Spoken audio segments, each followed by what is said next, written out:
I'm Andrew Henderson. This is Nomad Capitalist, where we talk about the human side of global citizenship. And I am really excited to be joined today by a very special guest. Heidi from Crypto Tips is with us as we enjoy this fine TWG Always Sakura tea. This one is a lovely green tea heralding the end of winter, the arrival of the first buds of spring, which after all the quarantines, the lockdowns, it feels like the beginning of spring, celebrated by this marvelous green tea bud. And as I always say, they're not a sponsor. I'm just a fan of TWG teas. Heidi, welcome. Thank you for being with us. Hey, Andrew. Thanks for having me again. Go ahead, yeah. Oh, I was going to talk about the little tea that I was drinking on. Please do. It's not technically a tea, but it is super healthy and it's drinking like a tea. It's like a... Sounds terrible. It sounds like it's like a tar that you dissolve in the water. It's called She Legit tea, and it was actually recommended to me by this crazy guy named Laird Hamilton. He stays Crazy Eddie's tar in the water tea. Well, from from the heart of Asia.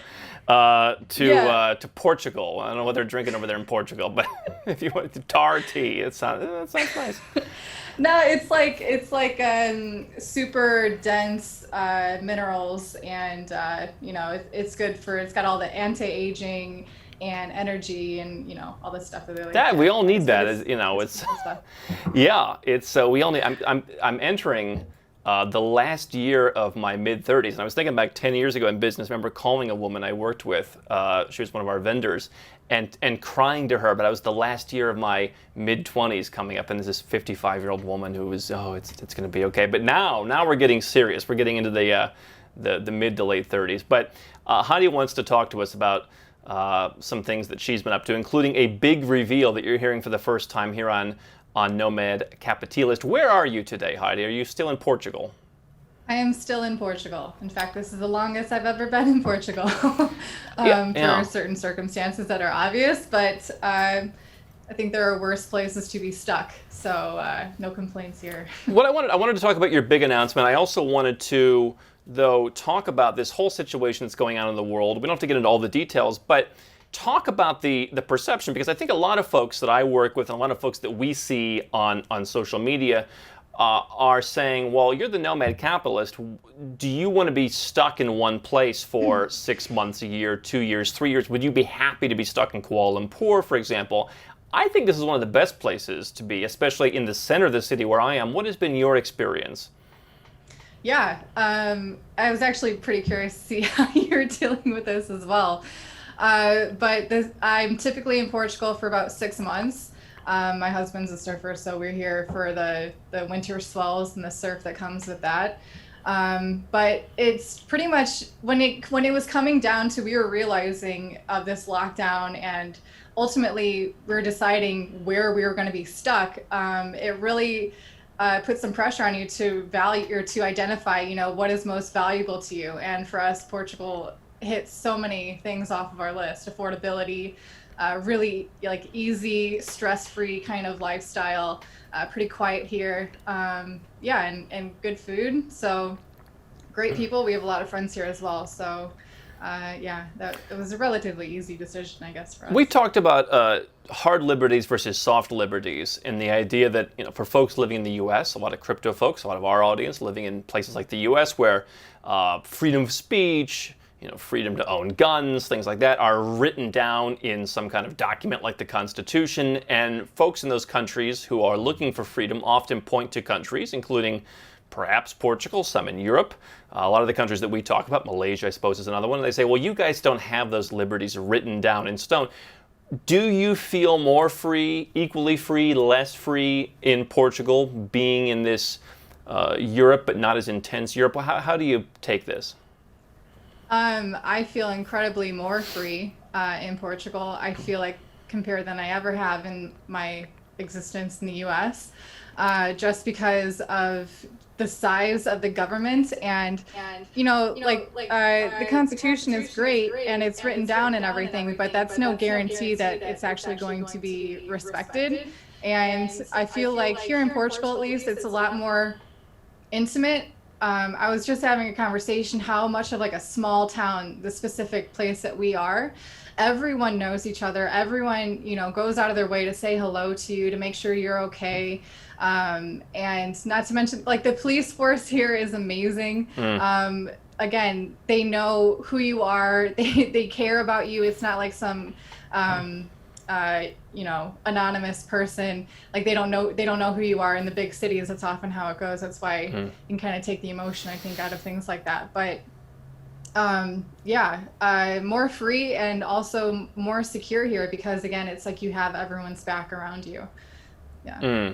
Yeah, I found it's, from Ireland to Malaysia, when you have to deal with the police, maybe if you go into the office and get something stamped or whatever, it's a lot more friendly. Georgia, pretty helpful, pretty efficient, maybe not quite as pleasant as they would be in an Ireland or a Portugal joking around with you. So you're saying your experience there with just when you have to interact with the government is a lot more pleasant. The people just let you be, it sounds like.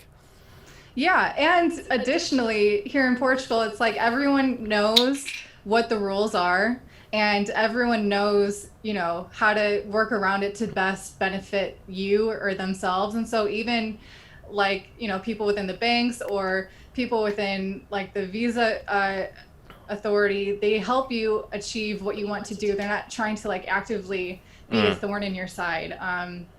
It's a lot more personable, and you feel like you can actually have a connection. Like, they feel you, and they can, be more empathetic, I suppose. Yeah, but it's interesting. A lot of the countries that we talk about, you go to their immigration office, you go to their public service building, and they've had the forethought now, because they're up and coming countries. They built from nothing to have the photo booth in the place. You just get your photo taken. And that, remember renewing my U.S. passport years ago in Kuala Lumpur, and it's like, oh, you got to walk half an hour down the road to go to a mall. We don't do that here. And you almost feel like in some of these big Western countries, they're working against you. Portugal is interesting because it's in Europe, but it's a lot smaller, and people have always just been kind of like doing their own thing. Yeah, and there's like 10 million people here in the whole country, and one thing that's interesting too is, in the 70s, they overcame the dictatorship that they were in. So that's kind of an interesting thing to be observing, actually. This kind of mindset of, I don't know if we're going to talk too much about this whole thing that's happening with the lockdowns and things, but a kind of compliance in a way that doesn't require governmental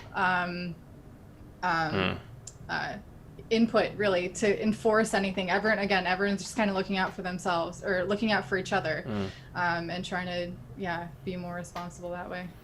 Well, it's great, and it's really nice to always hear people's experiences, because I think when we see people go overseas and get settled in, 9 out of 10 times they love it. But we did mention the U.S. passport experience, and so I want to get to your big announcement.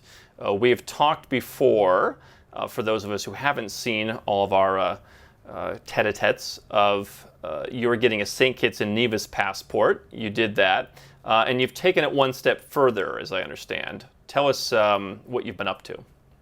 Yeah, so I have definitely been quiet on the other half of that whole process, of the real reason why I got a St. Kitts and Nevis passport, and that is the fact that I have renounced my U.S. citizenship. I can comfortably say that now, because I paid my last tax, and I feel like it's officially done, and I guess I just wanted to wait until it was really official. Right. So yeah, that was a huge decision and a huge change in my life, but one that the instant it happened, no regrets ever. Just complete relief, really. Actually, I have an interesting story. When I left, I renounced in the Bahamas, actually, and when I left the U.S. Embassy there, I was so happy. I like put my hands over my head or something, or like I cheered or something, and the armed guard gave me a round of applause, and he had no idea what I was cheering about, clearly. So let me take a step back. Okay, so should you have champagne? I think we debated, and I don't want to make it too big of a thing, because I feel like I talk so much about it that people think like that's all he does. This is not something you have to do, but you did it, and it sounds like it was the right decision for you. May I ask, so when did you get the St. Kitts passport? I started the application in February 2018, All right. and I believe it was roughly a year before I had the actual passport in my hand. There was a lot of waiting and red tape, as those things usually do. But yeah, it was about a year. So like February 2019. We did, oh wow, so about a whole year. Yeah, we just got, it took us from start to finish about 6 months with Mrs. H, came in the mail this week, and you get back the stack of papers that you filed, and it's like a small town phone book that you get back that you had, plus all the digital paperwork that you filed and the photos and the stuff they don't send you back. It's a lot of work. Yeah, I remember mailing all my paperwork to my lawyer who was in St. Kitts, and being very hopeful that all of that paperwork would arrive safely, and it did, obviously. But right. Yeah, there's a lot of your life on paper, and a lot of it's not exactly the easiest process, but for me it was something that was very much worthwhile and something that I was happy to be able to accomplish. I remember when I was training my team doing my original process and like telling them like, here's how to call my elementary school, because I'm not calling my elementary school. My elementary school actually closed, but you have to literally go back to elementary school and get a transcript. And so I was training the team because I said to myself, I don't want to do this paperwork. I'm sure no one who's coming to work with us wants to do this paperwork. Let's figure out how to do it for them. And it's amazing actually how much stuff you can have just somebody call and say, hey, we're looking for John's elementary school transcript. But that's an aside. So you got the passport February of 2019. And was the goal to get it and just immediately renounce? Pretty much. Right. I mean, I did the research on it. I knew that of the, citizenship by investment program, St. Kitts was pretty reputable. Compared to like maybe the newer programs. It's been around for several years, and that was pretty much what the purpose of gaining that citizenship was so I could relinquish my U.S. citizenship. And St. Kitts and Nevis passport allows me to travel to all the countries that I wanted to anyway, so it wasn't any kind of like a sacrifice for my ability to travel or enter or live in Portugal or anything. So let me talk about the St. Kitts part, and then I want to talk about the U.S. part, because one of the things that especially Americans who are in the same boat that you're in is they look at a passport, St. Kitts, St. Lucia, what have you, and they say, okay, on paper you can go to the same places, but like the U.S., it's so reputable, it's so big, like everyone loves them, and it has to be better, despite what's written on paper. So it's kind of the reverse of the hard liberties, soft liberties, where like there must be some soft policy where they give you more grief if you're St. Kittsian versus a strong passport like the U.S. Have you seen that at all?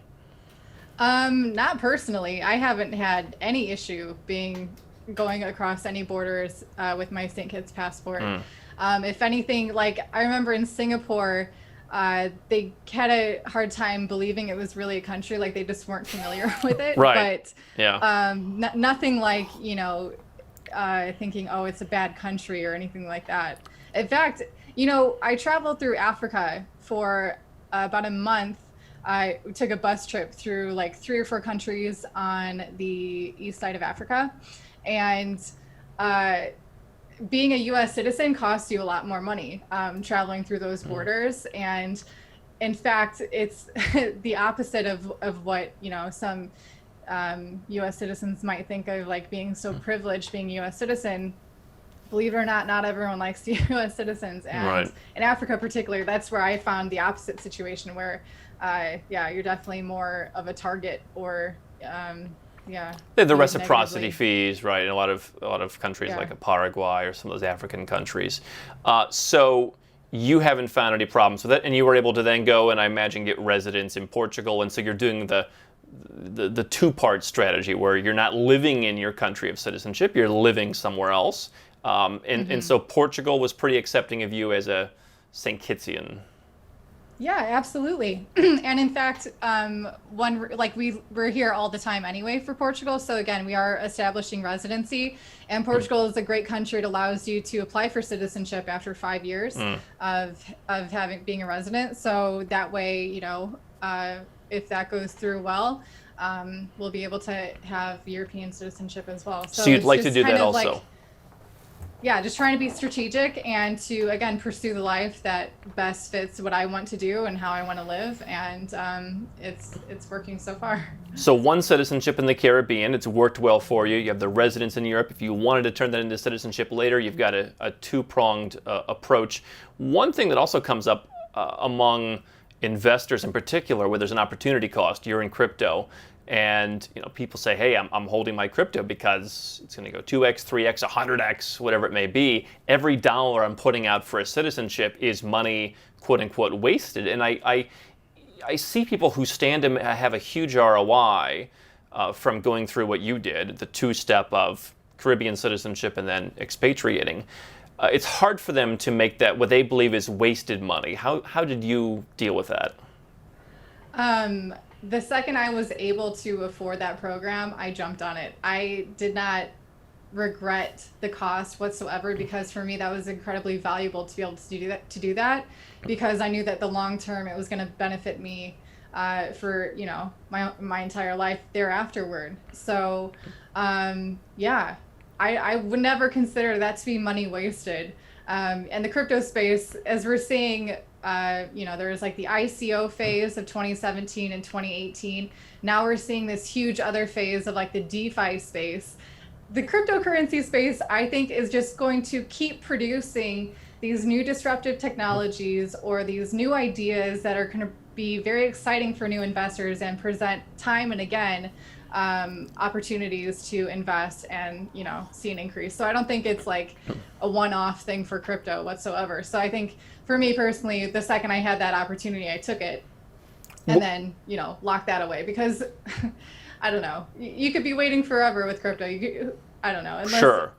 There's always going to be an option for more and more money. So it depends on how greedy you are with that, based on the actual goals you want to accomplish with it. But are you looking at it as a short-term gain, or you're saying, hey, long-term, I'm going to make more money and I'm going to get away from the regulations that may stop me from being able to get into some of the investments? Was it more of a short-term play or a long-term play in your mind? Because I think a lot of folks, they want that instant ROI. Yeah, I mean, seeing the way that at that time, even in February 2018, we were seeing a lot of these projects and platforms, just overall excluding U.S. citizens, because they didn't even want to deal with, the bureaucracy that comes with that. So yeah, for sure, it was both short term and long term, and that I'm going to continue to benefit from actually not being a U.S. citizen. Last question on the St. Kitts passport. What do you tell someone? Because we have people who come to us and they're not American, they're British, they're Australian, they're Ukrainian, whatever, and they say, I don't have the issues that you and Heidi had, and so I'm going to wait for my crypto to go up. I'm going to wait for it to double, and it's that kind of that chasing where right now I've got 2 million in crypto, but when I have 4, then it'll be worth it. And I kind of think maybe some of those guys, they get to 4 and then it becomes 8. What do you tell them?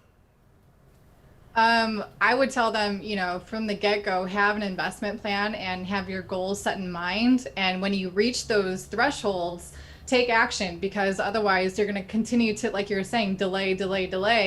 And then you're going to have, it might be too late at that point. You never know. Laws change. Things might get more difficult. Maybe your country countries like Australia or the UK, they have, the means to kind of go the way of the US with, all that surveillance and bureaucracy and control. And yeah, I mean, strike while the iron's hot. And Right. There's all those sayings of the benefits of getting in early and taking initiative. So always just have a plan and stick by it, and then you'll actually achieve the goals that you want to achieve in a shorter amount of time, probably. It's one thing I try and work through with people to take it just beyond the strategy side is to the personal side, because having that plan B in place. In your case, in my case, it's a plan A, but in some people's case, it could be a plan B.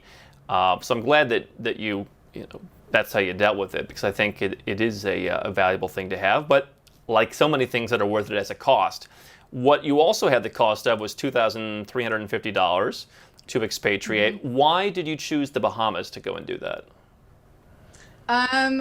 because it was actually the quickest way to do it. There was like I think a 12-hour cooling off period where other embassies, it's about 2 weeks or so. Or much more. It was extremely easy, and pretty stress-free. And yeah, I was recommended to me. I contacted a lawyer too, and he was most familiar with the Bahamas, and convenience for me, location-wise, it worked out pretty well. You remember there's a circular that came out probably 2018, so when you were just starting the process, and it may have been the Bahamas, where they were almost like, we have like room, like if you're looking to expatriate, like we're your place, like they get a bonus, or I mean they don't, but like if it was like, come on down, I mean we have open spots, and I think it may have been the Bahamas, but yeah, you're right, some of these embassies, they really do take a long time.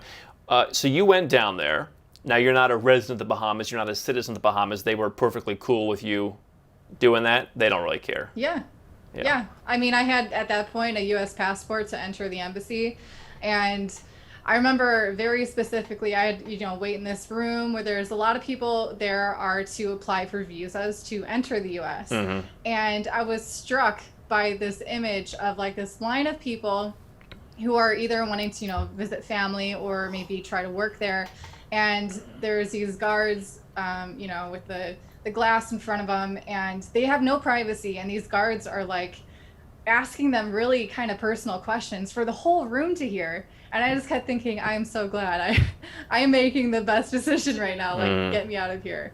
And it was really ironic of the juxtaposition of what I was doing versus what everyone else was trying to do. I went like right before Christmas, and so maybe because it was right before Christmas, they weren't doing visa applications, or I think they stagger it because I think in the Bahamas maybe the schedule's more flexible, but when I went it was bone quiet. But it is interesting to hear that experience, and so then they call you back, and you get like the higher level person, right? And you get your own private room, and we don't have to talk about exactly what they asked you, but basically you told them what you wanted to do, and then they said, what, come back tomorrow, it sounds like.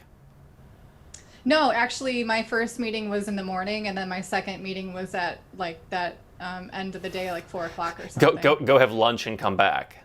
Exactly. Right. Yeah. And and they were pretty much they were asking me, making sure no one's forcing me to make this decision, and like pretty much that was their main concern.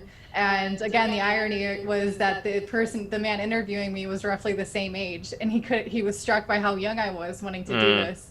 Yeah, I mean, it is a big decision. It affects the direction of your life forever because you can't go back. But for me, that's great. So when was this? This was early 2019. Yeah. And I think February 2019. Right. Okay. So a little over a year. And have you tried to go back? No. Do you want especially to go not now? Right. Well, right. Do you want to go back?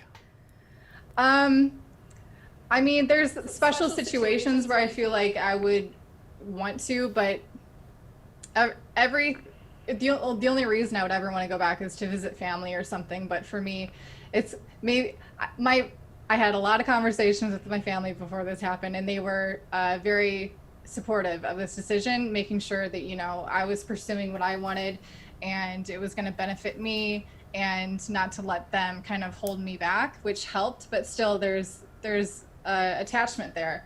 So that would be like the main reason I would want to go back. But even so, it's so much better to meet up with them in somewhere beautiful and around the world, and for me to be the encouraging factor for them to get out and see other places and open their eyes as well. Patrick Bet-David, you may know of, who came out over July 4th with a kind of love it or leave it hypothetical offer of what if the government paid you $250,000 to give up your citizenship, and bought you the one-way plane ticket, by the way, as a way to kind of stick it to the America haters. I suppose you would be happy to take the $250, right? Oh, in a minute. Yeah. Question, people are asking, is that taxable? But is that like, I mean, do you get it pre-expatriation or post? Like, does that count towards the exit tax criteria? Yeah, exactly. But you would take it. Are you an America hater? Are you one of the evil America haters?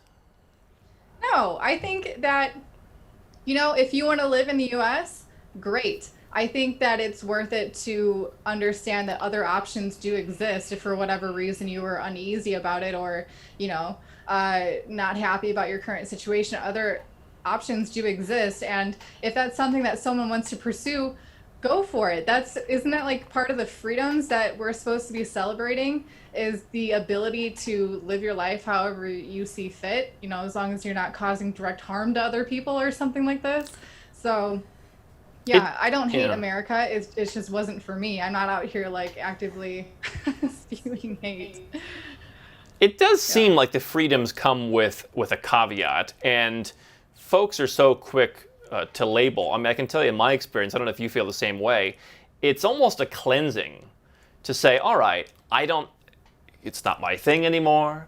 I don't have to associate with, whatever it is. If you hate Trump, you're not part of Trump anymore. If you hate Obama, you're not part of Obama. I mean, the culture, whatever it is, it's not my thing anymore. There's almost, I almost sometimes feel like I've forgotten some of the things that 10 years ago really bothered me. I don't know if that's the same thing you've seen. I'm not sure. Maybe it's still a little bit more fresh for me. Sure. But it's kind of like a toxic relationship. If it's something that you want to get out and you've been waiting for, and then you have the opportunity, for sure it's a relief. Cutting away something that isn't serving you. Pursue your best life. Because one thing I do always say is, listen, this is one thing that you can do. It sounds like for you and I, perhaps more than for some of the folks that are talked about in the media, it is a personal thing. It just doesn't resonate with you. It doesn't resonate with me. Why have this thing you don't feel good about it? It's not really all about the money, is it? No, I mean, ever since I started traveling in 2014, it was like I couldn't unsee the world, and I couldn't imagine myself living, if I was going to live anywhere in the US, it'd be probably near my family, because that is just how I was raised. And I just couldn't imagine myself either living separate from my family in locations where, had other benefits. But whenever I would come home and visit, it was just like, okay, how long do I have to be here this time? I love visiting my family, of course. They're great. But the fact that I had to be in that place, I don't know, it was just, I just felt like I wasn't going anywhere. I felt like it was a pretty small town. Not a lot of exciting things happening. And maybe that was it, just further, blew the flames of me wanting to get out of there, because I never saw a real future. I never really wanted to live in the US permanently. From very early on in my travel days, I only went there to see family, or because, I had to work or something to afford my next trip.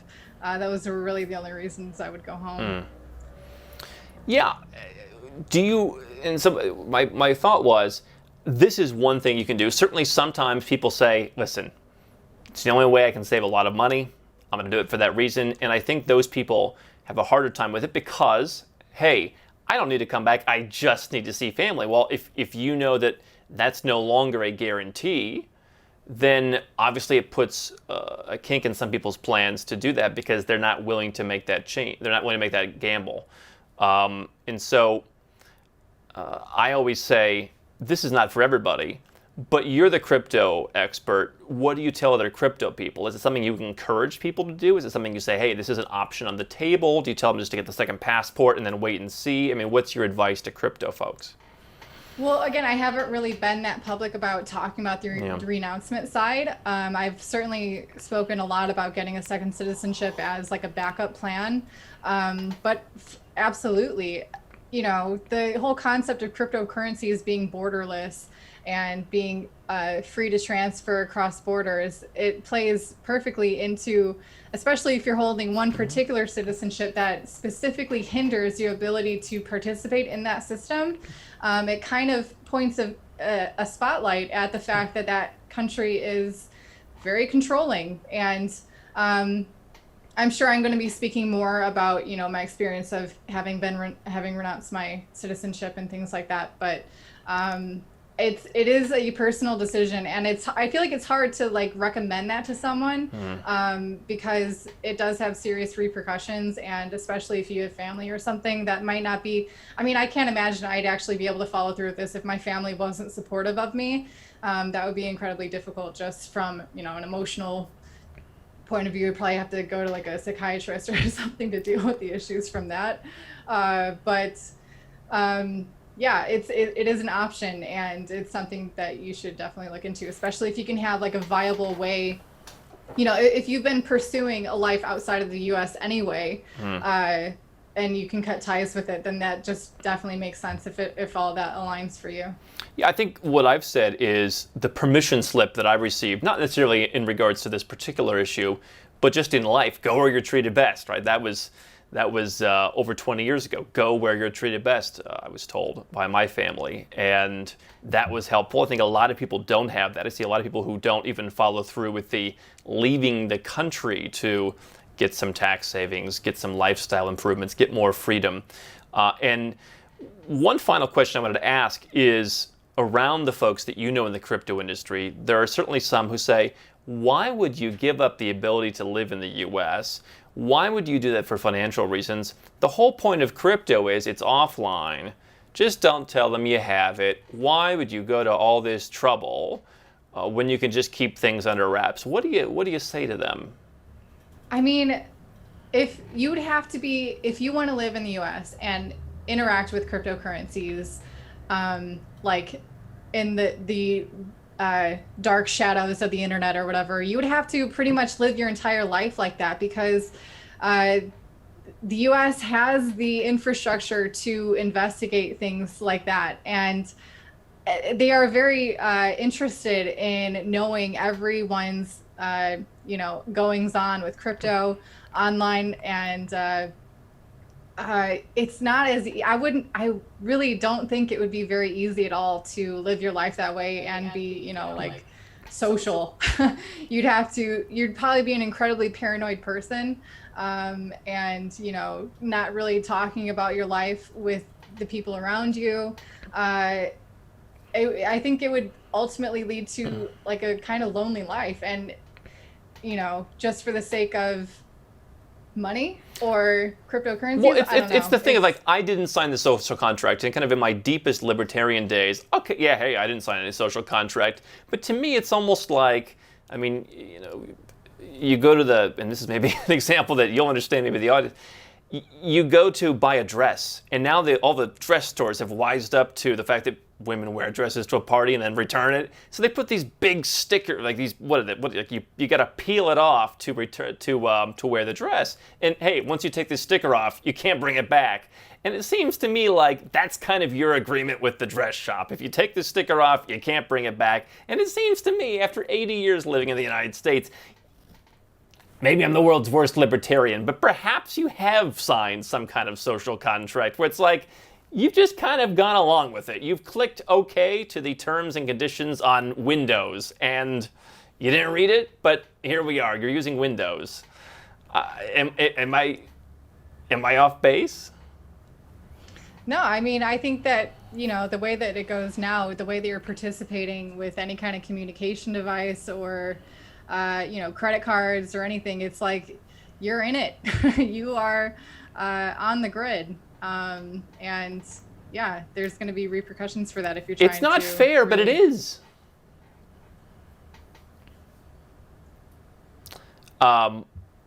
Yeah. Well, anyway, Heidi from Crypto Tips. We can find you on YouTube. Is that correct? Yes. Where do we find you on YouTube?